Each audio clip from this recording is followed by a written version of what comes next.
Here's how this works. Water, salt, and pepper, those are freebies. Your pantry, it better have flour, oil, vinegar, mustard, and garlic.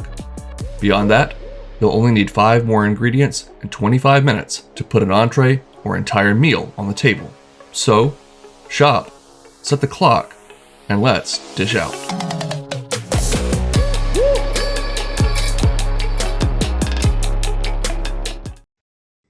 Our first ingredient will be some pre-cooked rice. We'll need about a cup or so. I love these little bags of microwavable rice you get from the store. We'll need some feta cheese, a can of fire-roasted tomatoes and chilies, some Italian sausage, I love the hot stuff, and 4 portobello mushroom caps. First up, go ahead and preheat your oven to 425, and we'll prep our mushrooms by removing any of the spongy, kind of small pieces of mushroom that are hanging off the bottom of the cap there. We'll also use a paring knife to get that woody stem out, and then scrape out any of those dark gills that are in there. That's mostly just water. It's going to add too much liquid to our final product here, so we'll scrape most of that out and discard it. We'll go ahead and drizzle these with olive oil and season them with fresh cracked pepper and a pinch of salt, and get them into that oven for about 10 minutes or so, just to give them a head start cooking. Now, in the meantime, we'll go ahead and brown and crumble about 1/2 to 3/4 of a pound of that Italian sausage, and grab a bowl to make our filling. No need to even microwave that rice, just open the bag and plop it out. Drain the rotel and add it, along with maybe 3 to 4 ounces of feta, which we of course will make sure we crumble so we don't get any super large chunks in our filling.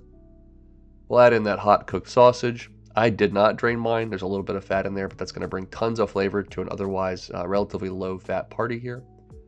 And then if you're having trouble using a spoon, just go in there with your clean hands and mix that filling very well until that sausage and rice and cheese and rotel is thoroughly combined. And do forgive the strange vignetting on this shot here, but we're just going to take that filling and mound it high into those mushroom caps using our hand or palm to press it in and compact it as much as possible.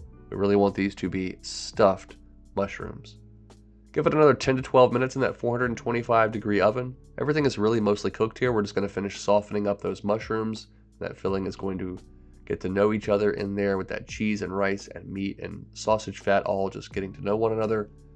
We'll garnish it with a little bit of crumbled feta, and then because we need something green, I've got a few minced chives going down. Serve this up next to a nice salad, and this is a beautiful, relatively light dinner or lunch. If you wanted to make this vegetarian, you could just use a plant-based sausage or use all cheese and rice and tomatoes in the filling. Skip the meat altogether.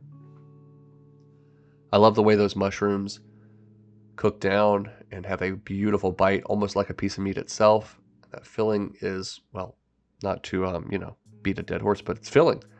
It's got great depth of flavor from that sausage, funkiness from the feta cheese, and of course heat from that sausage and rotel. An absolutely delightful bite of food. I hope you'll give it a try. Stuff it with whatever you have on hand or like, but at the very least, go make something delicious.